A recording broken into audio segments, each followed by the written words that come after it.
네, 안녕하세요. 반갑습니다. 자, 이번 시간은 핵심 테마 6번째죠. 스포츠 교육의 지도 방법론 2번째 시간이에요. 앞서 우리 교수 모형에 대해서 알아봤잖아요. 근데 이번 시간은 뭐냐? 스포츠 지도를 위한 어떠한 교수 기법을 사용을 할 것인지에 대해서 수업을 진행을 할 겁니다. 자, 첫 번째 지도 계획안의 설계입니다. 자, 성공적인 지도를 위해서는 지도의 계획안이 필요한데요. 이를 위해서는 사전에 충분한 분석 작업이 이제 요구되고, 따라서 지도사는 지도 전에 이 총체적인 분석을 시도해서 계획안을 준비를 해야 된다라고 얘기할 수 있습니다. 그래서 매칠러는 이 교수 학습 과정안, 즉 지도 계획안을 작성할 수 있는 요소를 다음과 같이 설명했거든요. 자, 첫 번째, 수업 맥락의 간단한 기술이라고 얘기했습니다. 이건 뭐냐? 간단한 기술, 뭘 기술할까요? 자, 학습자의 특성, 시간, 장소, 수업 차시 등 총체적인 수업의 맥락에 대한 설명이 포함되어야 된다. 즉, 전체 수업에 대한 그런 맥락을 녹여서 간단하게 기술해야 된다라는 건데, 내가 가르치는 학습자가 어떠한 특성이 있는지, 여성인지, 남성인지, 또 학년은 어떻게 되는지 등등 그런 특성, 학습자의 특성이 들어가 있고요. 몇 시에 하는지, 그리고 어디 실내에서 하는지, 실외에서 하는지, 그리고 내가 가르치는 그 수업 차시는 어떻게 되는지 등등 총체적인 수업의 맥락이 포함되어야 되고요. 어디에? 바로 지도 계획 안에. 자, 그리고 학습 목표는 이제 맥락 분석과 내용 분석을 결과를 고려해서 선정하고요. 자, 일반 목표와 행동 목표를 구분한다는데, 우선 학습 목표는 뭐냐?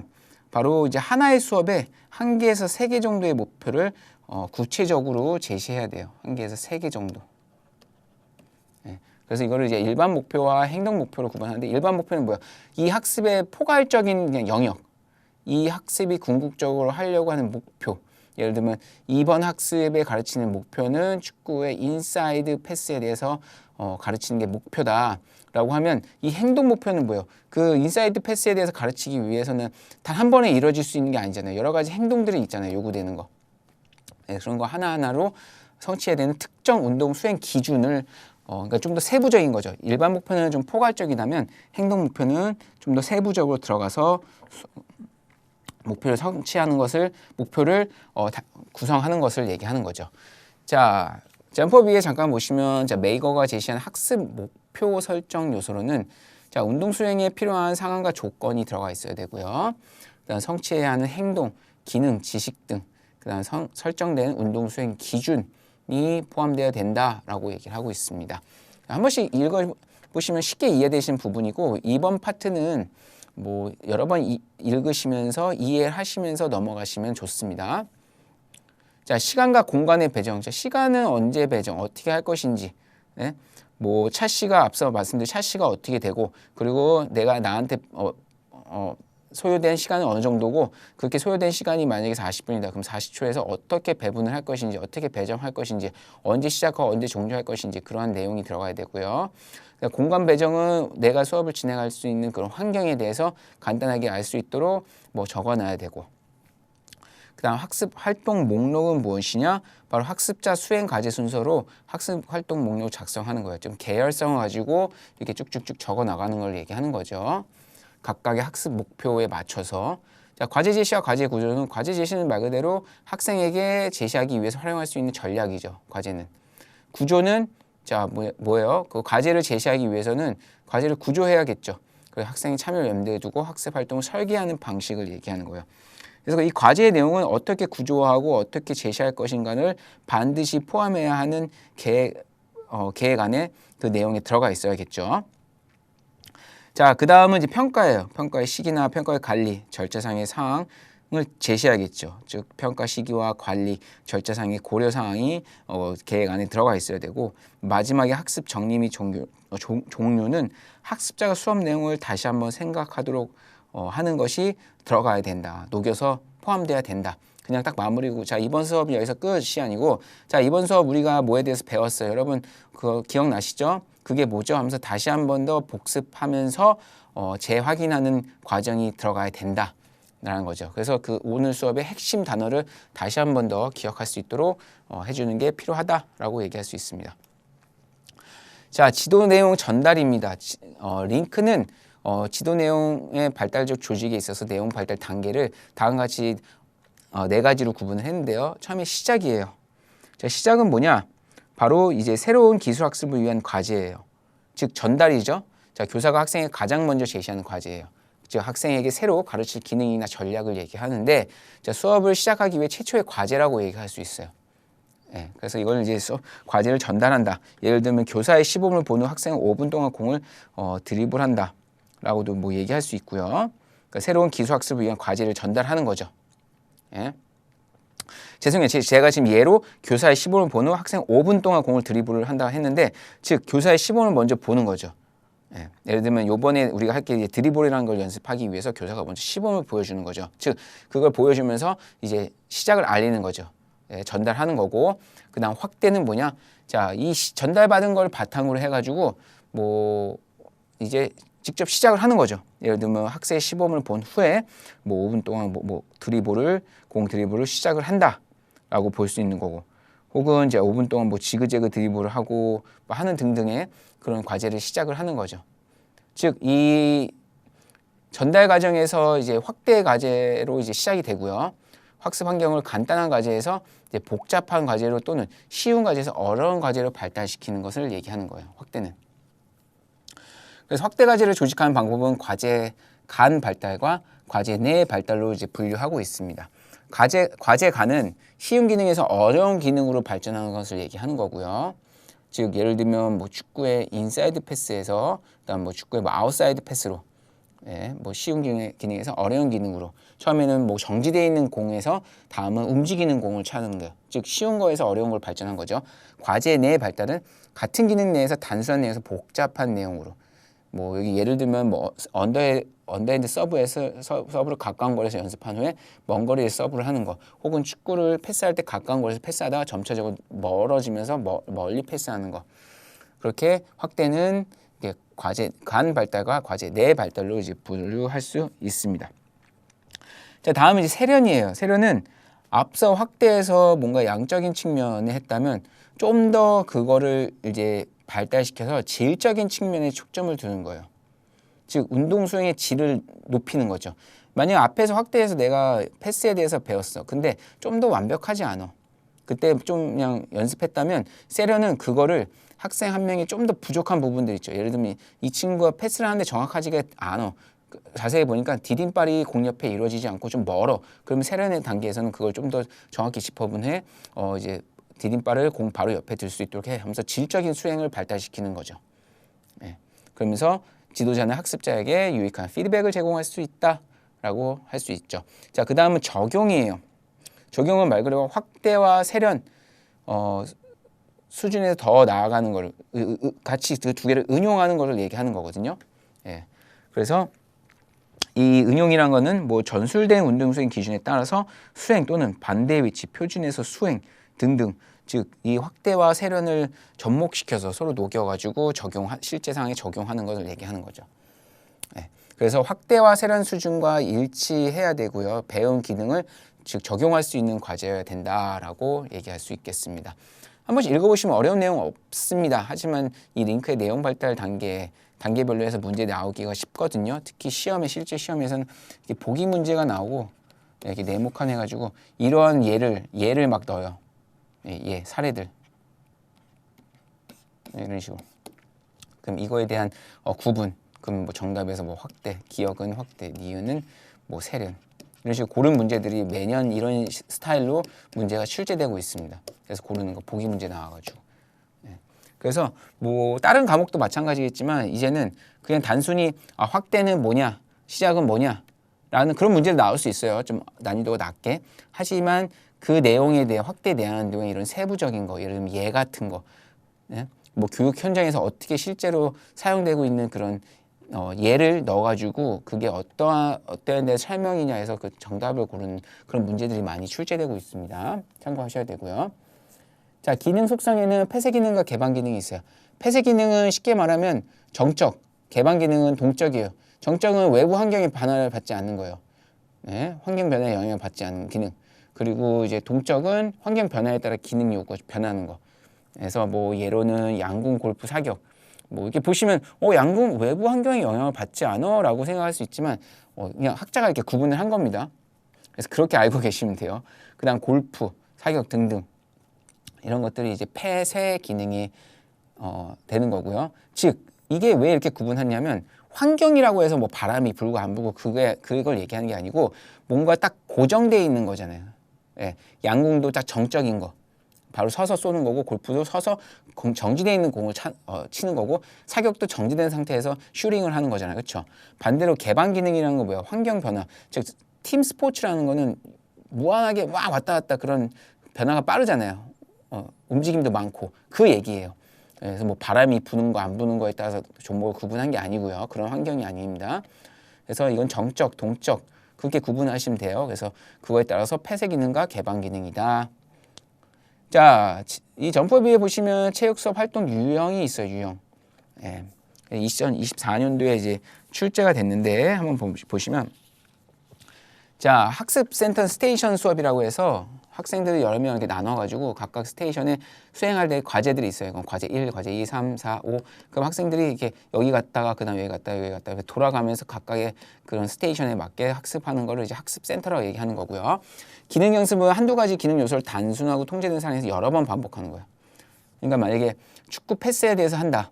그러면 자, 만약에 축구 패스하기 위해서 먼저 이제 축구 공에 대해서 원리를 알아야 되잖아요. 그 공을 여러 번 만져보게 하는 거, 그 다음 디딤발을 어디에 두는 거, 그런 것처럼 딱 그 단계를 통제된 상황에서 이런 걸 여러 번 이제 반복하는 거를 얘기하는 게 기능 연습이고, 리더 게임이란 정식 게임을 단순화한 걸 얘기하는 거예요.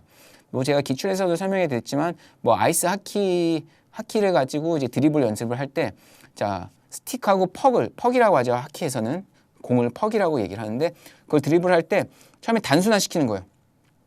예, 쉽게 드리블. 왜냐면 어렵잖아요. 그래서 그냥 정지된 상태에서 공을 좌우로 움직이게 하다가 그 다음은 이제 움직여서 이제 드리블하고 그 다음 지그재그로 움직이면서 드리블하고 그러면서 점차적으로 심플한 형태, 단순한 형태에서 복잡한 형태로 점점 나아가는 거죠. 그러면서 그게 이제 무슨 유형이냐? 리드업 게임 유형이다라고 얘기하고 있어요. 그래서 정식 게임을 단순한 형태로 몇 가지 기능 연습의 특징과 정식 게임 특징을 포함하는 것.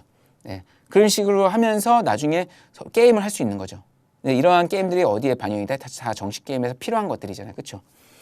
변형 게임은 뭐예요? 제가 앞서서 전술 게임 모형에서 설명할 때 전술 게임 모형 설명할 때 정식 게임이 있잖아요. 그렇죠? 예를 들면 축구는 11대 11로 하잖아요. 그렇죠? 이제 그걸 이제 3대3 풋살 로 변형해서 하는 거죠. 변형해서 하지만 축구에서 적용되는 규칙들이 다 적용이 되죠. 요즘에 농구 5대5로 하잖아요. 근데 올림픽에서 무슨 종목이 있었어요. 그렇죠? 3대3 농구도 있었잖아요. 다 변형 게임이잖아요. 그렇죠? 이런 식으로 바꿔서 하는 걸 이제 변형 게임을 하고 스크리미는 전술 게임 연습을 하는 거예요. 즉 내가 어떠한 거를 연습하고 있었어. 근데 잘못했어. 그러면 그 순간 멈추고 너의 잘못된 부분은 이거야 이렇게 해서 고쳐서 티칭 모멘트 내가 그 피드백을 줘야 되는 상황이 발생되면 언제든지 멈춰서 피드백을 주고 그걸 수정하고 다시 또 실행하는 게 이제 스크림이라고 하고 전술 게임 연습이다라고 하고요. 역할 수행은 이제 게임을 연습을 하다 보면 다양한 역할을 할 수 있겠죠. 뭐 경기 위원으로 할 수 있고 심판으로 할 수 있고 코치로 할 수 있고 기록자도 할 수 있고 그런 역할을 하는 걸 역할 수행이라고 하고요. 협동 과제는 과제에 대해서 여러 학생들이 협동해서 하는 활동 유형을 이제 협동 과제라고 한다. 이렇게 다양한 체육 수업 활동 유형이 있다라는 부분 한번 읽어보시면 쉽게 이해되실 겁니다. 그다음 젠틸은 이제 스포츠 기술을 폐쇄 기술과 개방 기술로 얘기했어요. 폐쇄 기술은 아까 우리 이렇게 얘기했잖아요. 그렇죠? 폐쇄 기능과 개방 기능. 그래서 폐쇄 기능은 정적인 조건의 환경에서 수행되는 기술. 그래서 골퍼 스윙 맞추는 거. 그리고 개방 기능은 동적인 조건 환경에서 수행되는 기술에서 타자가 움직이는 물체를 맞히는 스윙들 등을 이제 폐쇄 기술과 개방 기술로 구분을 했다. 라고 한번 보시면 참고하시면 되고요. 2022년도에 한번 출제됐습니다. 다음 지도자는 어떻게 행동을 수정하는지.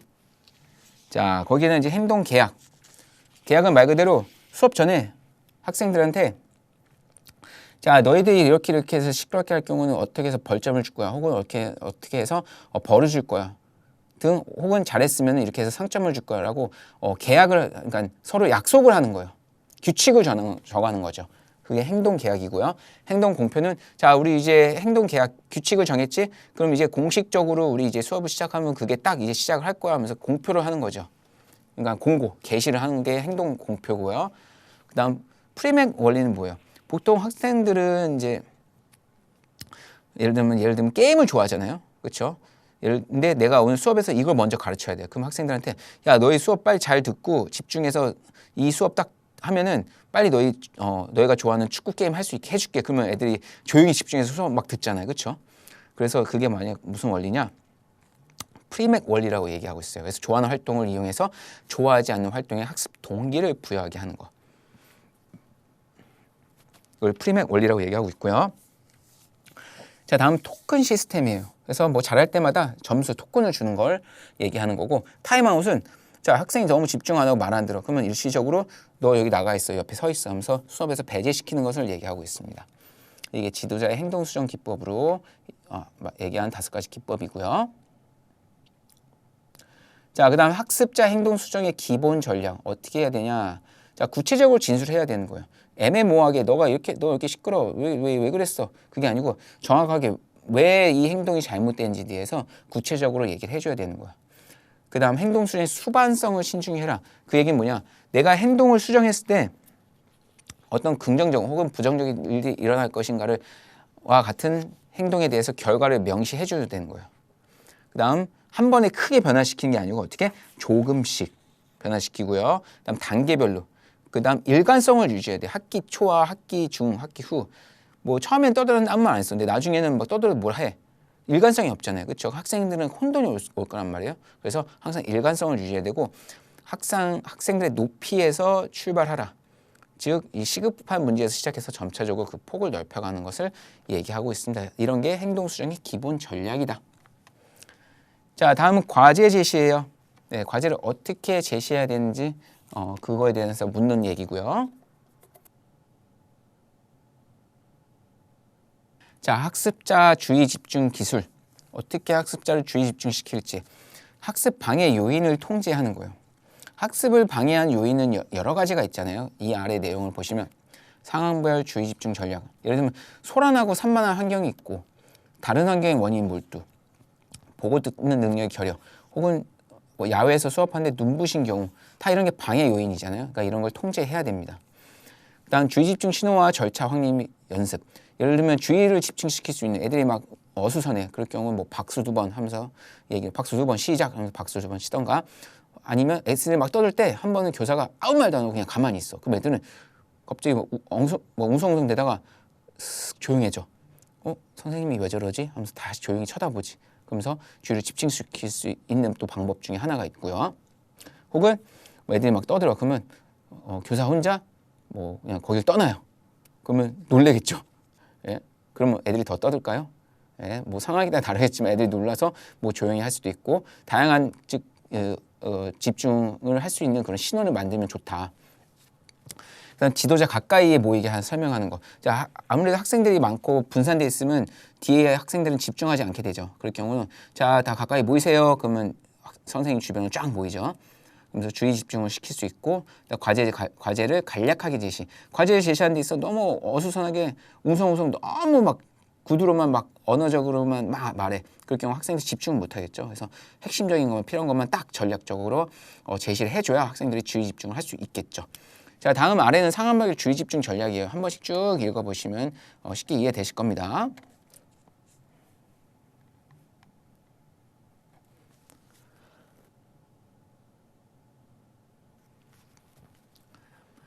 자, 다음은 과제를 어떻게 전달해야 되는지 그 방법이에요. 자, 처음 언어적 전달 있고, 언어적은 말 그대로 구두를 전달하는 거예요. 말로. 그 다음 시범이 있고요. 그 다음 매체가 있는데, 가장 학생들에게 직접적으로 오는 거는 다 세 개를 균등하게 잘 섞어서 내는 방법이지만, 특히 시범이나 매체를 활용하는 거는 학생들의 집중도를 높일 수 있기 때문에 많이 활용하는 게 좋습니다. 자, 링크의 학습 과제 연습 방법이에요. 예. 과제를 어떻게 연습시킬지. 자, 규칙 변형, 역순 연쇄, 반응을 확대시키는 거, 혹은 운동 수행 목적을 전환하는 거, 이렇게 있습니다.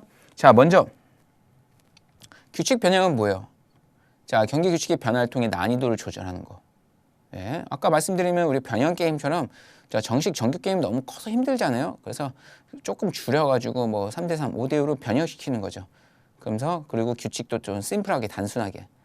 예를 들면 수업을 난이도 듣는 학생들이 난이도가 낮죠. 초등학교고 어린 학생들이야. 그럴 경우 그런 어린 학생들한테는 축구를 가르치는 게 실은 어렵잖아요. 그렇죠? 그리고 게임을 하기도 어렵고. 그래서 정식 경기에서는 예를 들면 뭐 손을 쓸 수 없다. 그럴 경우는 뭐 좀 더 이런 규칙을 변형시켜서 좀 더 수월하게 쉽게 해서 좀 더 축구라는 걸 접할 수 있게 하는 난이도를 낮추는 방법도 있겠죠.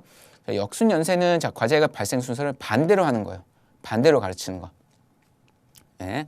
그래서 예를 들면 그냥 테니스를 가르치는 데 있어서 뭐 우선 뭐 보통 순서가 자 공의 원리, 라켓의 구조, 라켓은 이렇게 생겼고 공은 이렇게 해서 둥글게 생겼어라고 하는 것보다 그냥 먼저 아이들한테 주는 거예요. 그래서 보고 만지고 느껴보게 해주는 거예요. 먼저. 그러면서 마음대로 자율적으로 막 쳐보고 그러다 보면 테니스라는 공을 살짝만 쳐도 멀리 나가네라고 하면서 금방 터득하겠죠. 네? 그런 식으로 연세를 사용할 수 있고요. 반응 확대는 뭐예요? 학습한 것을 새로운 활동에 정화할 수 있는 경험을 발전시키는 거예요. 내가 어떤 걸 학습했어. 그럼 그거를 새로운 활동에 적응해서 그걸 내 경험으로 직접 느끼게 해주는 거죠. 예? 예를 들면 뭐 축구 드리블에 대해서 배웠어요. 그러면 이제 게임을 적용을 해가지고 드리블을 직접 활용할 수 있게 하는 방법도 있죠. 그걸 확대시키는 거죠. 자, 운동수행 목적의 전환은 뭐예요? 운동수행 경험을 위해 운동수행 난이도를 조절하는 것을 얘기하고 있습니다. 자, 그 다음 뭐예요? 단서예요, 단서. 예. 자, 단서. 단서는 이 조직적인 학습 단서를 학습자가 수행한 운동 기능을 인지적으로 이해할 수 있도록 하는 게 중요한데, 자, 효과적인 단서의 특징이 있어요. 그 뭐예요? 단서가 정확하고, 그 다음 단서는 이제 간결해요. 그리고 단서의 양적 적절성은 어느 정도 이제 단서를 제공하는 데 있어 양적으로 좀 적절하게 제공을 한다라고 얘기하는 거죠. 너무 많은 게 아니고. 그다음 학습자의 연령과 수준에 적합한 단어를 사용해야 된다. 학생들 초등학생 대상을 하는데 너무 어려운 단어를 쓰고 막 영어를 쓰고 막 그러면은 학생들 못 알아듣겠죠. 거기에 맞춰서 한다면 되는 거고요. 이쪽은 이제 출제된 적은 없지만 그래도 한번 출제될 확률이 있기 때문에 한번 보시라고 이렇게 내용에 넣었어요. 이런 내용에. 단서에는 어떤 유형이 있는가? 언어로 하는 단서도 있고요. 비언어, 시청각, 조작이 있어요. 자, 언어는 말 그대로 직접 구두로 그 운동 수행의 향상 방법에 대해서 얘기하는 거고요. 비언어적은 이제 구두가 아닌 어떠한 뭐 제스처, 동작, 행동, 시범으로 이제 보여주는 거죠. 시청각은 이제 매체를 활용하는 단서를 얘기하는 거고요. 조작 단서는 뭐예요? 교사가 의사결정을 위해 학생의 신체 일부를 이동하는 거예요. 즉, 뭐 언어적, 비언어적이 아니고 교사가 학생을 직접 잡아서 그 행동을 수정할 수 있게 바꿔주는 거죠. 네, 그게 조작 단서입니다. 그러니까 직접 자세를 교정시켜준다라고 얘기할 수 있는 거죠. 자, 다음은 질문입니다. 이 내용도 많이 시험에 나왔었어요. 그리고 중요하고 시험에 출제될 확률도 높죠. 자, 질문은 회고적, 집중적, 분산적, 가치적 질문으로 구분이 되는데, 자, 먼저 회고와 수렴은 수렴은 이제 회고는 회상이고요. 수렴은 집중인데 이 두 가지는 뭐냐? 바로 창의적 사고보다는 지도 시간에 제시한 과제를 확인하는 데 적합한 질문이에요. 그러니까 이미 배웠던 내용을 확인하는 데 적합한 질문이다. 회상은 뭐예요? 야, 우리 저번 시간에 농구 슛에 대해서 배웠는데 그거 슛할 때 시선 어디 두는지 기억나지? 질문하는 거예요. 그 다음 집중적은 자, 예를 들면 우리가 4쿼터에 10초 남기고 1점 차로 지고 있다면 어떤 수비를 해야 되지? 그래서 딱 그 핵심 특정 상황에 대해서 필요한 질문인 거죠. 예를 들면 자, 지금 우리가 속공을 하고 있어. 자, 속공에서 1대1 상황이 됐어. 골키퍼. 그럴 때 어떻게 해야 되지? 그냥 슛을 때릴 것인지 아니면 이제 드리블을 해서 제쳐서 갈 것인지 해서 집중적으로 그 특정 상황에 대해서 얘기하는 거죠. 자, 확산적 질문, 이제 분산적 질문이라고 하고 있어요. 뭐 아까 제가 들었던 예시가 분산적 질문도 될 수 있거든요. 예를 들면 여기처럼 자, 속공 시 한 명만 수비가 있다면 여러 가지 옵션이 있잖아요. 네, 뭐 농구에서 이렇게 막 공격을 가고 있어요. 이렇게 농구를 하고 있죠. 네, 공격을 가는데 수비수가 한 명만 있어. 그럼 이렇게 쭉 가다가 이 사람을 제치고 레이업을 해서 2점 슛을 넣을 수 있는 거고, 아니면 이렇게 가다가 여기서 멈춰서 3점 슛을 던질 수도 있는 거잖아요. 여러 가지 경우가 있잖아요. 즉 이런 질문, 그럼 3점 슛을 던질 거야, 아니면 2점 슛을 던질 거야? 이런 거는 질문이 분산된 거잖아요. 확산돼서. 예, 이런 거를 이제 확산형 질문이라고 하고 이거는 이전에 경험하지 않은 문제 해결하는 질문이다. 자, 마지막은 가치형은 사실 문제보다 가치 문제를 다루는 것을 얘기하고 있어요. 뭐 상대팀의 공격 흐름을 끊기 위해 의도적으로 파악한 것을 어떻게 생각하니? 예? 이거를 뭐 가치적인 질문이죠. 이거를 도덕적으로 뭐 괜찮다라고 하는 학생도 있을 거고 아니면 도덕적으로 안 된다. 예? 근데 그 경기 규칙에 의해서는 의도적으로 파악하는 건 반칙이잖아요. 그렇죠? 예? 그리고 그 외에도 뭐 야구에서 뭐 이렇게 야구 경기장이 있으면 여기 1루하고 3루에 주자가 있어요. 근데 공을 딱 쳐서 내야볼이 나왔어. 이때 뭐냐 홈으로 던질 건지 아니면 2루로 던질 건지 등등 이렇게 가치적인 질문을 하는 게 가치형 질문이다. 그러니까 판단할 수 있는 거, 생각으로 어떻게 하는 게 적절한지, 가치가 있는지에 대한 질문이 이제 가치형 질문이었습니다. 자, 다음은 효과적인 관리 운영입니다. 자, 종종 문제 나오고 중요합니다. 자, 상규적 활동은 무엇이냐? 자, 기출에서도 설명해 드렸는데 우리가 40분이라는 수업을 해요. 그러면 자, 시작하면 계속 수업만 하는 게 아니잖아요. 처음에 이제 학생들이 모이면 학생들을 이제 정렬시켜야 되죠. 그 다음 정렬됐으면 출석 불러야 되죠. 그 다음 수업 시작하기 전에 수업에 대해서 알려야 되고 또 쉬는 시간 줘야 되고 또 그다음 뭐 연습 시간 줘야 되고 등등 있잖아요. 근데 뭐 학생들 배열시키거나 어디에 이제 출석을 부르거나 쉬는 시간 수업 시간에 반복적으로 동일하게 일어나는 그런 활동들이 있잖아요. 이제 그럴 경우 그런 활동을 이제 상규적 활동이라고 하는 거예요. 수업 시간에 빈번하고 반복적으로 일어나는 거. 예를 들면 뭐 수업 시작, 출석 점검, 뭐 그다음 학생들 정렬, 뭐 화장실 가거나 물 마시는 거 이런 거는 어떠한 뭐 루틴을 만들어 놔서 이제 만들어 놓잖아요. 그럼 수업하기가 편하고 또 학생들 그만큼 편하기 때문에 학생들한테 직접적으로 학습할 수 있는 시간이 늘어나는 거잖아요. 그렇죠? 그래서 그걸 더 많이 학생들에 제공할 수 있다. 이런 게 이제 상규적 활동이다. 즉 지도 시간에 빈번하고 반복적으로 일어나는 활동. 그러니까 즉 매번 일어나는 활동이죠. 그래서 이런 거는 매번 새롭게 가르칠 필요가 없죠. 뭐 한두 번 학생들한테 즉 이렇게 정착을 시켜놓으면 편하겠죠. 자, 예방적 수업은 뭐냐? 학습 지도 시 좀 더 구체적으로 운동 수행이 이루어지지 않는 시간을 얘기하는 거예요. 그러니까 직접적으로 학습 지도를 하지 않지만 수업 자체를 관리하는 거. 예. 그러니까 즉 간접 지도라고 볼 수 있겠죠. 그래서 수업 운영의 효율성을 높이기 위해 관리하는 기술이라고 볼 수 있어요. 뭐 예를 들면 출석 점검 시간을 전략하거나 주의 집중 신호의 반복 연습, 격려와 주의 환기, 높은 비율의 피드백과 긍정적인 상호작용 활용 등등이 예방적 수업 운영에 필요하다. 그러니까 직접 학습 지도를 하는 게 아니고 수업의 그냥 운영을 관리하는 거예요. 수업 자체를 관리하는 거. 네. 그다음 수업 흐름의 관리. 네, 한 번씩 읽어보시면 되고요. 자, 지도자의 행동 유형과 개념이 있는데, 자, 앞서서 우리가 수업에 지도자는 관여를 하지만 직접 관여하는 방법이 있고 간접적으로 관여하는 게 있고 전혀 관여하지 않는 방법이 있어요. 직접 기여는 말 그대로 직접 수업을 기여해서 가르쳐서 참여해서 가르치는 행동을 얘기하는 거고 간접은 참여하지만 직접이 아니고 간접적으로 가르치는 거예요. 예, 예를 들면 수업과 관련돼 있는 행동, 즉 수업을 하다가 부상당한 학생이 있어요. 그러면 수업을 운영하진 않지, 수업은 진행하지 있지만 그 부상당한 학생을 관리해야 되잖아요.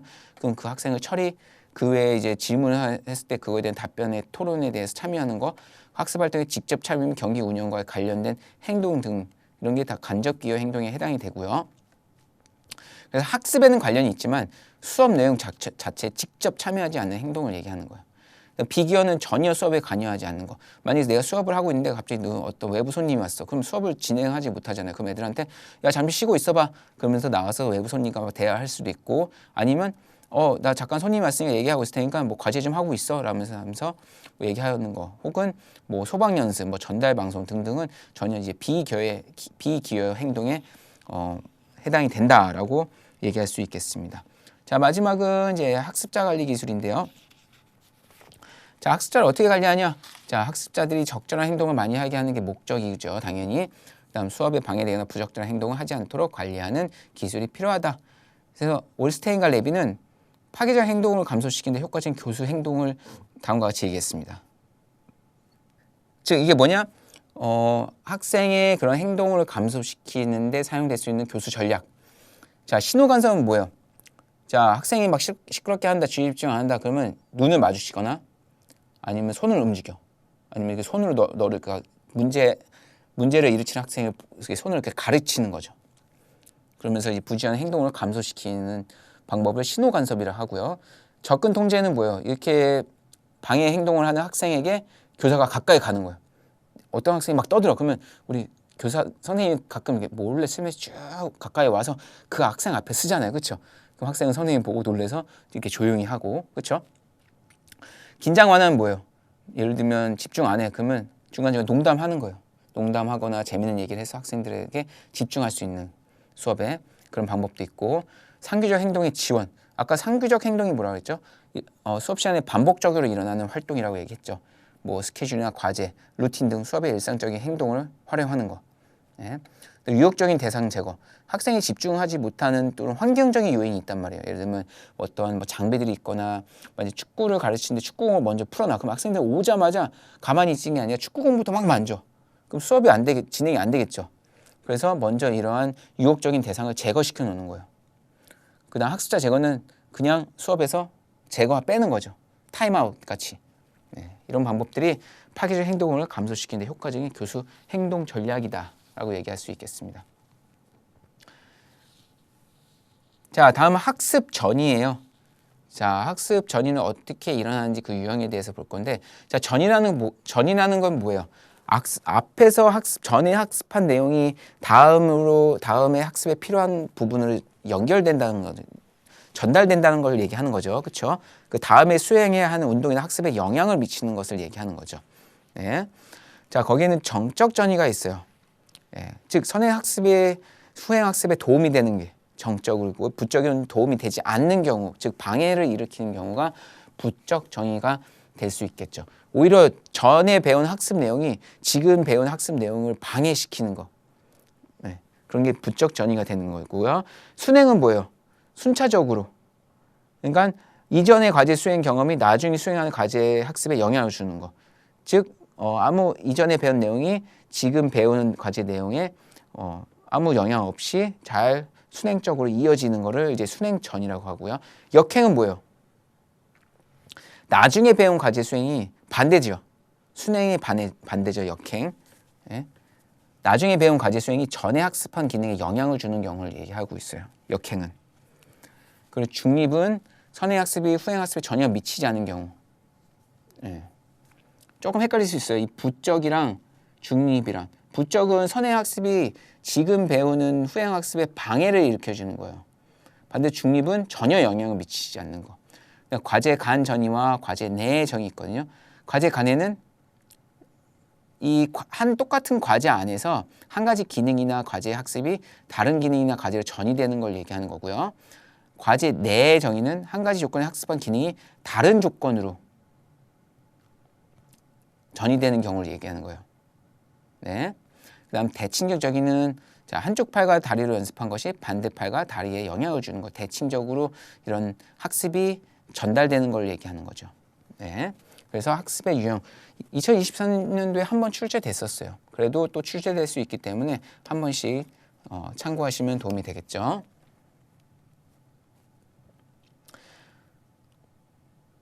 네, 다음은 안전한 학습 환경 유지를 위한 고려 사항입니다.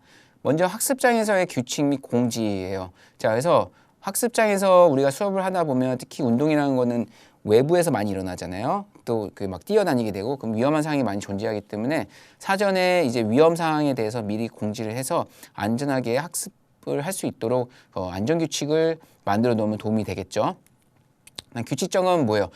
아이들은 그런 안전에 대해서 좀 등한시하는 경우가 많잖아요. 그래서 사전에 안전 사항에 대해서 다시 한번 알려주고 학습자한테 그런 규칙들을 상기시키는 방법이 또 필요하고요. 일관성 있는 관리.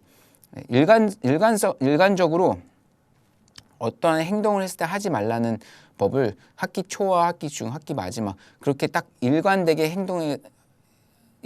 딱 정해놔야지 학습자들이 안전하게 행동할 수 있지. 막 그게 일관되지 않고 뭐 우후죽순 막 바뀌면은 오히려 학습자들이 혼돈이 올 수 있기 때문에 행동 수정 기법을 이제 일관되게 이제 적용을 해야 된다라고 얘기할 수 있겠습니다.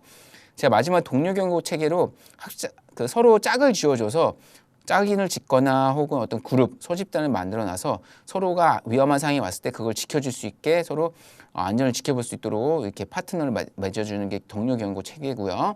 마지막은 학습자가 활동에 참여하기 시작할 때 감독하기. 왜냐하면 어떤 새로운 과제를 시작하거나 게임이 시작될 때 지도자가 지속적으로 계속 관리하도록 감독하는 그런 방법을 이제 안전한 학습 환경 유지를 위해서 고려된 사항이다라고 얘기할 수 있겠습니다. 다음 피드백입니다. 자, 피드백 부분도 문제 출제될 부분이 상당히 높아요. 내용도 많고 문제 내기도 쉽고요. 자, 먼저 이제 피드백 제공자. 이 피드백이 어디로부터 나왔냐? 출처. 자, 내재적 과제는 이제 본인 스스로 이제 피드백을 하는 걸 얘기하는 거고, 외재적은 뭐 주변 사람, 다른 사람들로부터 뭐 교사나 동료 등을부터 받는 피드백을 얘기하는 거고요. 정확성. 자, 어떠한 피드백이 정확히 됐는지, 내가 어떤 잘못된 부분에 대해서 정확히 피드백이 왔는지 혹은 부정확하게 왔는지에 대한 내용이고요. 양식은 어떠한 양식으로 왔는지, 언어로 구두로 왔는지 아니면 그냥 몸짓으로 왔는지 혹은 언어와 몸짓이 같이 왔는지, 이런 식으로 언어와 비언어적 혹은 언어와 비언어적의 결합 피드백이 있고요. 평가 방법. 자, 긍정적으로 피드백을 쟀는지 아니 부정적 아니 중립인지. 예를 들면 만족과 불만족 표시가 불분명한 건 중립적. 긍정적은 뭐예요? 바로 너 이 정도 했는데 너무 잘했어. 혹은 너 이런 부분이 너무 잘못됐어. 이렇게 해서 고쳐야 돼. 혹은 이제 잘한 점과 부족한 점을 동시에 같이 얘기하는 중립적 피드백. 이게 세 가지가 있고요. 자, 교정적 특성에 의한 피드백. 자, 하나는 비교정적. 어떤 잘못된 걸 잡아주지 않는 거예요. 혹은 이 잘못된 정보만 이제 제공하는 거죠. 너 여기서 그립을 잘못 잡았어. 이런 식으로 해서 교정하진 않아주는 거. 교정 피드백은 너 여기서 그립을 이렇게 잡았는데 이런 상황에서는 그립을 이렇게 좀 더 안쪽으로 잡아야 돼 하면서 수정해주는 피드백을 얘기해주는 거죠. 개선 방향 등을 제공하는 그런 정보. 다음은 이제 방향이에요. 자, 개별적으로 해줄 건지 아니 집단, 그룹을 해줄 것인지 아니면 전체 수업에 대한 피드백을 해줄 것인지. 네. 다음은 피드백의 4가지 유형이에요. 자, 교정적 피드백.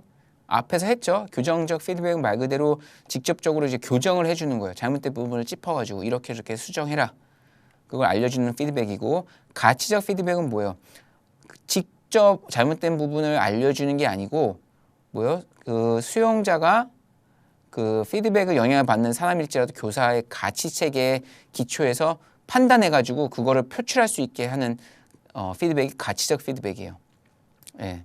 그래서 내가 지금 어떠한 행동에 대해서 직접 뭐 알려주는 게 교정을 해주는 게 아니고 스스로 어떻게 그거에 대해서 판단하고 더 나아가는 행동을 할 수 있도록 제공해주는 피드백이 가치적 피드백이다라고 얘기할 수 있겠습니다.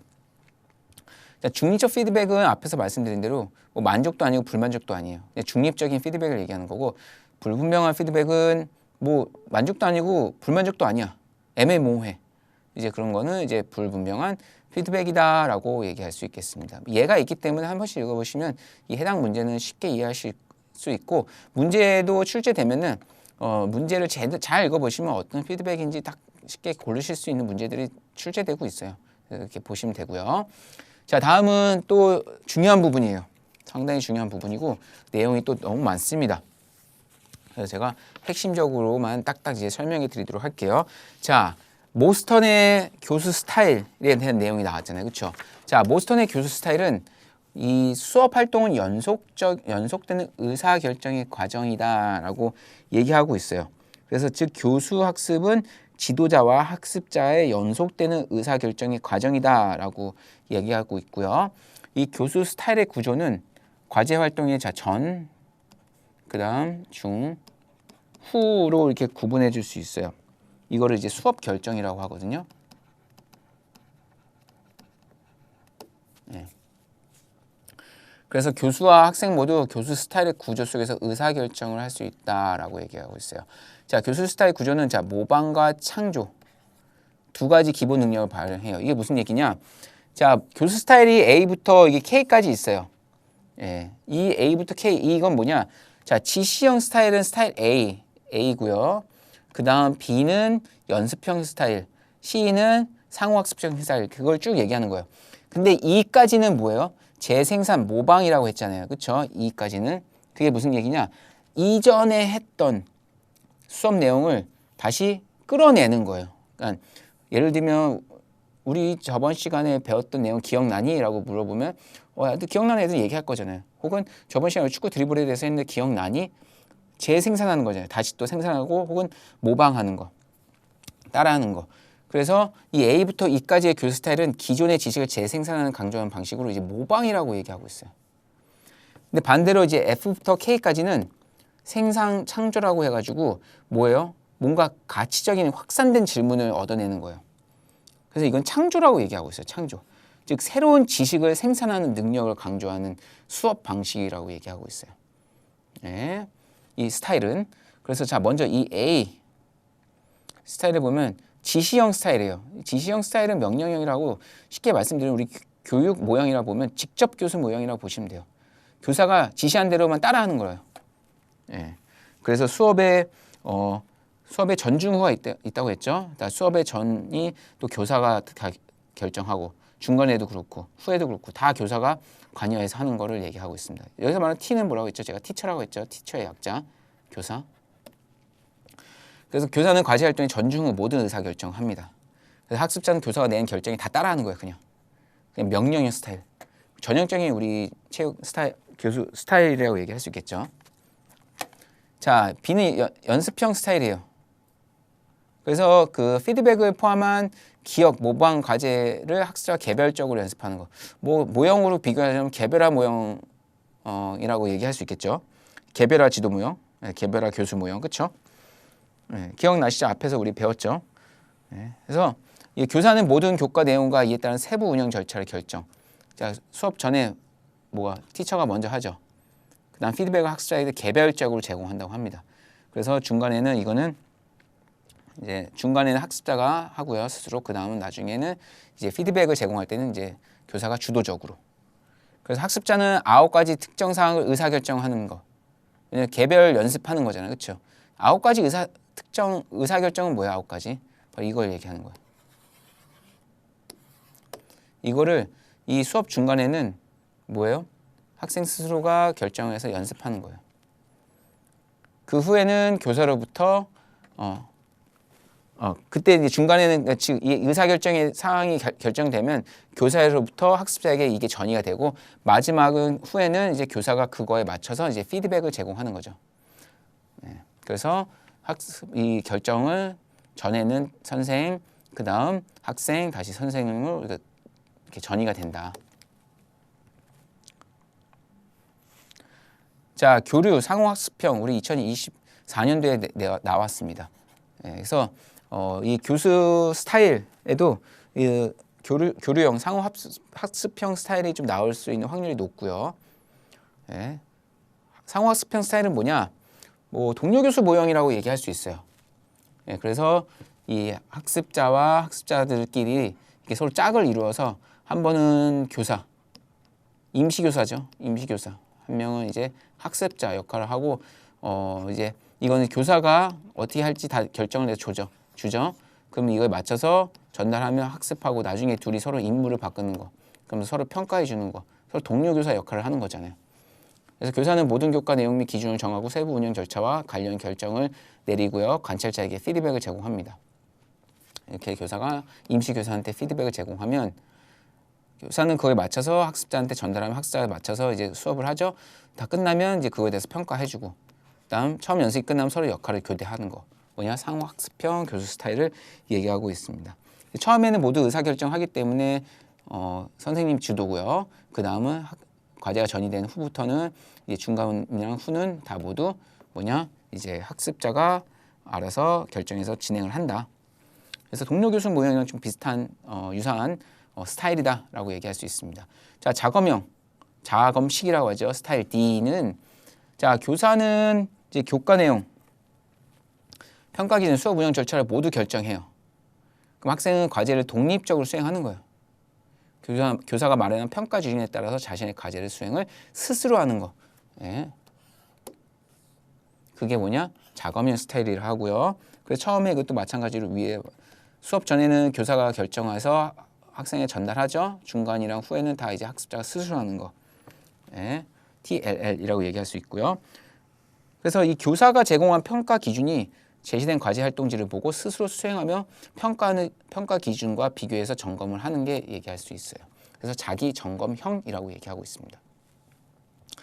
자, 포괄식 스타일은 뭐냐? 자, 학습자가 자신이 수행할 수 있는 난이도와 과제를 선택하는 거예요. 학습자가 스스로. 예. 근데 그 전에 교사는 이렇게 과제의 난이도를 선정하고 교과 내용과 수업 운영 절대한 모든 의사결정은 처음에 수업 전에는 교사가 결정합니다. 하지만 그게 이게 전달이 되죠. 누구한테? 학습자한테. 그럼 학습자가 자신이 원하는 대로 자신이 수행할 수 있는 난이도와 과제를 선택합니다. 약간 개별화 지도 모형이랑 똑같죠. 유사하죠. 자기 스스로 개별적으로 수행할 수 있는 난이도 결정하고 거기에 맞춰서 이제 난이도를 과제를 시행하는 걸 얘기하는 거죠. 그다음 그 후에도 학습자는 자신 성취 가능 수준을 확인하고 필요에 따라서 과제의 수준을 수정하고요. 그다음 평가 기준에 맞춰 자신의 수행을 점검합니다. 그래서 마지막에도 학습자가 우선순위가 된다. 그래서 교사는 학습자의 난이도에 맞춰 과제를 이제 전달하게 된다라고 얘기할 수 있겠습니다. 그래서 지금까지 여기까지가 뭐냐? 자, 모방이에요, 모방. 재생산. 기존에 배웠던 거를 또 이렇게 끌어내는 거, 혹은 그냥 따라하는 거. 자, 반면에 유도 발견형. 이제부터 여기서부터 여기는 뭐예요? 창조. 예, 창조라고 얘기할 수 있겠죠. 그다음 그러니까 이 부분을 발견 역치라고도 합니다. 발견 역치. 창조, 생산, 그렇죠? 이 위에는 이제 모방과 재생산.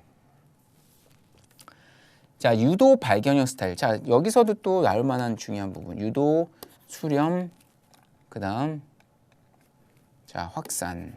이 세 가지가 좀 중요한 스타일이라고 얘기할 수 있고요. 앞에서는 뭐 상호 학습형 스타일이 좀 중요하고, 그 외에는 다 그냥 읽어보시면 쉽게 이해할 수 있는 스타일이어서 또 교육 현장에서 많이 적용한 스타일이 상호 학습형, 그 외에도 뭐 유도, 수렴, 확산이 되기 때문에 이렇게 네 가지는 잘 이해하시고 넘어가셔야 되고요. 자, 유도는 뭐야? 미리 예정되어 있는 해답이 있어요. 즉, 자, 1 더하기 1은 2야. 네? 근데 학생들한테 자, 1 더하기 1은 2죠? 라고 얘기해 준 게 아니고, 자, 1 더하기 1은 2로 대답할 수 있게 미리 이제 그거를 이제 일련의 계열적 논리적인 질문을 만들어 놓는 거예요. 네. 그래서 교사는 학습자가 발견해야 할 목표 개념을 포함한 일련의 계열적 질문을 설계하고요. 모든 교과가 간 의사결정을 합니다. 그럼 학습자는 이제 교사가 주죠. 질문에 대해서 그 해답을 발견하려고 노력을 하겠죠. 그러면서 해답을 발견하고, 즉 유도하는 거죠. 학생들한테 그 정답을 이끌어낼 수 있도록 유도하는 그런 질문, 그런 스타일. 그래서 학습자는 발견의 과정을 끌어들이는 행동, 즉 가장 중요한 본질적인 연속적인 질문을 통해서 그에 부응하는 해답을 이끌어내는 것을 얘기할 수 있어요.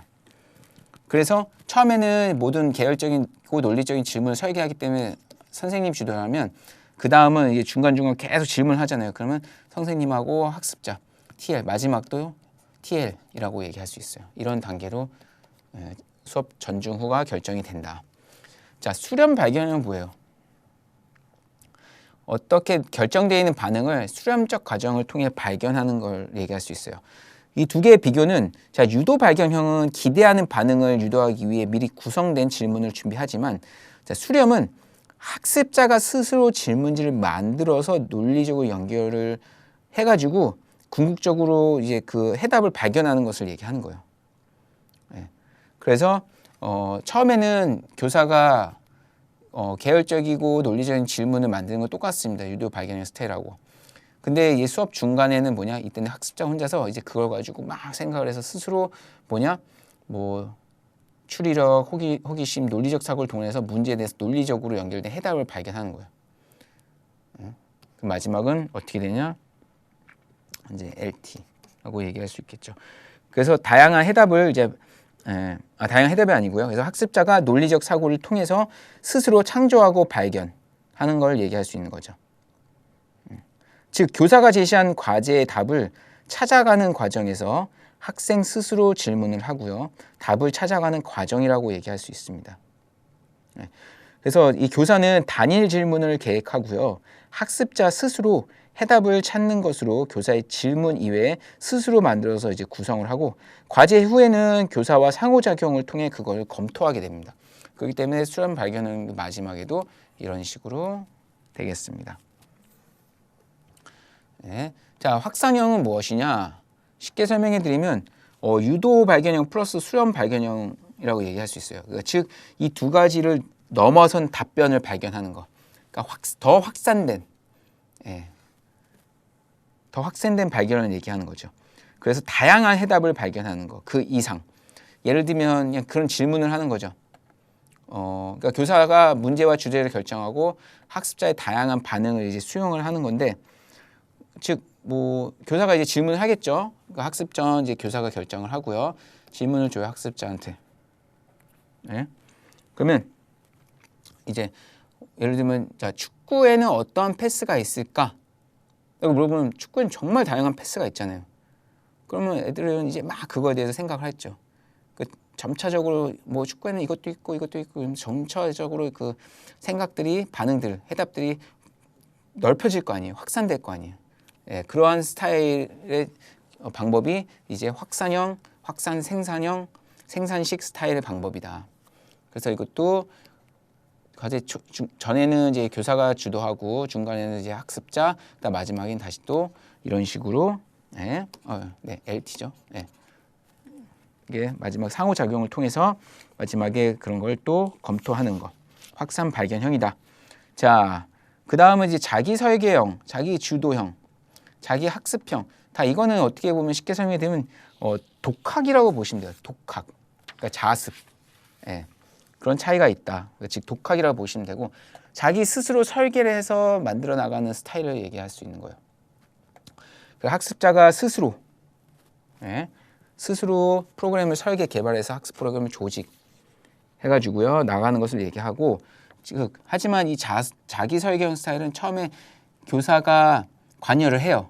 교사는 학습자가 학습 주제를 결정하기 위한 세부적인 공통 교과 내용을 선정을 해주긴 합니다. 그래서 학습 진행 상황을 관찰하고요. 주기적인 학습 질문과 그 해답을 경청하지만 그 중간과 끝은 다 누가 결정하냐? 자, 학습자가 결정한다. 그래서 학습자는 자기가 설계한 그 프로그램에 맞춰서 그러니까 즉 개인적인 프로그램에 맞춰서 학습하기 때문에 자신의 일련의 학습을 설계할 수 있고요. 순서도 결정할 수 있죠. 그리고 학습과 학습을 연결하는데 책임을 지어진다. 그게 자기 설계형 스타일이다. 그럼 자기 주도형 스타일은 무엇이냐? 이거는 말하지만 이것도 독학이에요. 그래서 지금부터는 그냥 다 이겁니다. 예. 그 교사가 전혀 개입하지도 않는 거예요. 학습의 설계, 학습 경험도 다 개인한테 책임이 있어요. 이렇게 있고 또 중간으로 그렇고 후에도 그렇고. 일단 자기 학습형 스타일도 똑같아요. 예, 교사 개입이 없어요. 다 이제 학습자가 다 결정하는 거죠. 그래서 수업 전중 후 모든 결정을 학생이 내리는 거예요. 예, 그 학생이 교사와 학생의 역할을 동시에 할 수 있어야 한다. 자, 그래서 지금까지 이제 모선의 교수 스타일에 대해서 지금 A부터 K까지 알아봤죠. 그래서 이 부분도 여러분 중요하기 때문에 확실히 이해를 하시고 넘어가셔야 됩니다. 자, 마지막 모스터는 이런 얘기를 했습니다. 자, 교수 스타일의 인지사고 과정, 즉 학습자가 이 교수 스타일 적용해서 받아들여서 학습을 하는데 어떠한 이러한 단계, 메커니즘을 통해서 학습을 한다라고 해서 이러한 사고 과정, 인지 사고 과정을 얘기했어요. 4단계로. 이제 그거를 이제 SDMR이라고 했거든요. 그래서 처음에는 자극을 받게 돼요. 예. 이 자극은 무엇이냐? 예를 들면 교사가 질문을 하잖아요. 교사가 질문을 할 수도 있고 혹은 스스로 어떠한 자극을 받게 돼요. 뭔가의 궁금증을 유발하는 거죠. 예를 들면 축구공을 봤다. 축구에 대해 패스에 대해서 만약에 질문을 받았다. 그러면 자극을 받는 거잖아요. 예? 뭔가 알고자 하는 욕구를 불러일으키는 거잖아요. 그렇죠? 그럼 그 다음은 그걸 알기 위해서 인지적 브리치가 나요. 자, 축구에서 자, 패스에 대해서 질문을 받았는데 축구의 패스는 여러 가지가 있잖아요. 그럼 이 상태가 뭐냐? 어떤 해답을 찾고자 하는 욕구에 의해서 나타나는 상황이라고 볼 수 있어요. 자, 그 다음은 뭐예요? 이제 사색을 하게 되는 거죠. 예. 어떠한 그걸 찾기 위해서 나타나는 거잖아요. 그렇죠? 그러면 막 찾겠죠. 축구 드리블에는 뭐가 있지 하면서 어떤 이 창조도 있고 기억도 있고 모방도 있고 이런 과정을 다 거쳐요. 즉 기억 과정, 발견 과정, 창조 과정 또는 모든 이 세 가지 과정을 통해서 사색 단계를 이제 발견하고요. 그럼 그거에 대해서 결과를 찾았다. 그럼 이제 반응이 나타나는 거죠. 그래서 사색이 마무리될 때쯤 반응은 이제 해답, 해결로 새로운 아이디어, 새로운 움직임 패턴 형태로 나타난다라고 볼 수 있겠습니다. 여기서 이렇게 되겠죠. 사색에서 또 표로 이렇게 콤마가 됐네요. 이게 아니고. 그래서 모스터는 이거 2024년도에 한번 출제됐어요. 이런 인지사고 과정을 이제 4단계로 해가지고 SDMR이라고 제시를 했다라고 얘기할 수 있겠습니다. 자, 교수 기능 연습 방법으로는 혼자서 하는 연습, 그다음 축소 수업, 마이크로 티칭이라고 해가지고 특정 구체적인 내용, 우리가 수업을 한다 그러면 여러 가지 단계가 있잖아요. 예? 뭐 축구 드리블을 가르친다고 하면 그럼 여기서 어쩌한 특성한 단계, 2단계에 대해서 뽑아내서 이 단계에만 집중적으로 가르치는 연습을 하는 거예요. 그래서 이거를 마이크로 티칭이라고 하고 축소 수업이라고 얘기하고요. 동료 교수는 같은 동료들끼리 모여서 모의 장면에서 서로 평가 기능을 연습하는 방법, 동료들끼리. 반성적 수업은 자, 어떠한 그 수업 목표와 평가 방법을 학생들한테 전달해줘요. 그다음 수업 후에 그 교수의 내용이 어떤지 평가를 통해서 부족한 부분에 대해서 다시 또 재보완해가지고 즉 반성해서 다시 새롭게 더 좋은 프로그램으로 교수 기능을 습득할 수 있도록 하는 방법이 반성적 교수고요. 실제 교사가 일정 학급을 책임지고 실제로 수업을 하는 거예요. 그걸 실제 교수라고 얘기할 수 있습니다. 그래서 이때 점프업 보면 큐니는 교수 기능으로 상황 이해, 동시철의 유연한 수업 전개, 여세 유지, 집단 경각, 책무성 이렇게 얘기했습니다. 상황 이해는 뭐예요? 내가 학생들한테 지금 수업을 하고 있지만 너희가 다 뭐 하나하나 하는지 알고 있다 하면서 그 상황을 내가 다 빠삭하게 알고 있으니까 그렇게 알아 하면서 너희들이 무엇을 하고 있는지 알고 있다는 사실을 학생들한테 전달하는 것을 얘기하는 거고요. 동시 처리는 이것도 시험에 나왔죠. 교사가 동시에 두 가지 일을 처리하는 거. 예를 들면 수업을 운영하면서도 떠드는 학생들을 관리하거나 수업을 운영하면서도 부상당한 학생을 처리한다든가 혹은 여러 가지 일을 동시 처리하는 걸 동시 처리, 여러 가지 일을 관리하는 거, 동시 처리 얘기하는 거고요. 유연한 수업 전개는 수업의 흐름이 끊기지 않고 원활하게 쭉 이어가는 걸 얘기하고 여세 유지는 두 개 조금 유사하지만 헷갈릴 수 있어요. 여세 유지는 수업을 하다 보면 어느 정도 딱 그 흐름에 끊지 없이 막 그 탄력을 받아서 막 할 때 있잖아요. 활발하게. 그런 걸 이제 그 여세를 유지해서 쭉 나가는 것을 얘기하는 거예요. 활력 있게 나가는 거, 수업을 전개하는 거. 그러니까 유연한 수업 전개는 끊기지 않고 쭉 나가는 걸 얘기한다면 여세는 수업을 하다가 중단시키지 않고 탄력을 받아서 쫙 나가는 것을 이제 여세 유지라고 합니다. 집단 경각은 뭐예요? 모든 학생들한테 과제에 몰두할 수 있도록 이제 지도하는 것은 집단한테 모든 학생들을 이렇게 경각시키는 거죠. 그 집단 경각이라 하고 책무성은 어떠한 수업 중에 학생들한테 과제를 전달해 주는 거예요. 그럼 학생 스스로 책무감, 책임성이 생기겠죠. 그거를 이제 큐닌의 교수 기능이다라고 얘기하고 있습니다. 자, 마지막으로 스포츠 지도를 위한 교수 전략이에요. 자, 상호작용 교수 스테이션, 동료 교수 유도 발견 학습자 설계 교수 있는데 상호작용은 뭐예요? 지도자가 모든 교과 내용 및 기준을 정하고요. 세부 운영 절차 및 구체적인 피드백 제거를 통해 학습자의 반응을 이끌어내는 수업 방법을 이제 상호작용 교수라고 얘기하고 있고요. 그다음 과제, 스테이션, 각각의 스테이션마다 과제가 있죠.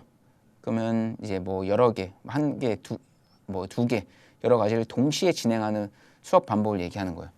그래서 여러 가지 과제 있으면 동시에 학생들을 다 A 그룹은 여기 B, C, D, E 그래가지고 각각의 이제 과제를 주는 거예요. 그럼 스테이션 수업이 되겠죠. 그 다음 동료 교수는 짝을 구로 팀을 나누어서 학생들끼리 이제 서로 평가해 주는 거. 앞에서 많이 설명해 드렸죠. 예, 학생 한 명은 개인 교사가 되고 학생 한 명은 학습자가 되고 그 서로 평가한 다음에 그다음 평가해 준 다음 그다음 역할을 바꿔서 또 평가해 주고. 유도 발견 학습은 어떤 지도자가 질문을 하는 거예요. 그래서 그 답을 끌어낼 수 있게 유도 질문을 하는 방법이고요. 그래서 어떤 학습자가 스스로 문제를 해결할 수 있도록 하는 수업 방법. 학습자 설계 교수는 학생이 중심이 돼가지고 그 학습 방법을 설계하는 거예요. 그래서 그거를 이제 능동적으로 수행해 나가는 방법을 이제 학습자 설계 교수 방법이라고 얘기할 수 있겠습니다. 자, 그래서 지금까지 스포츠 교육의 지도 방법론 두 번째 시간 진행했습니다. 본 내용도 상당히 많아요.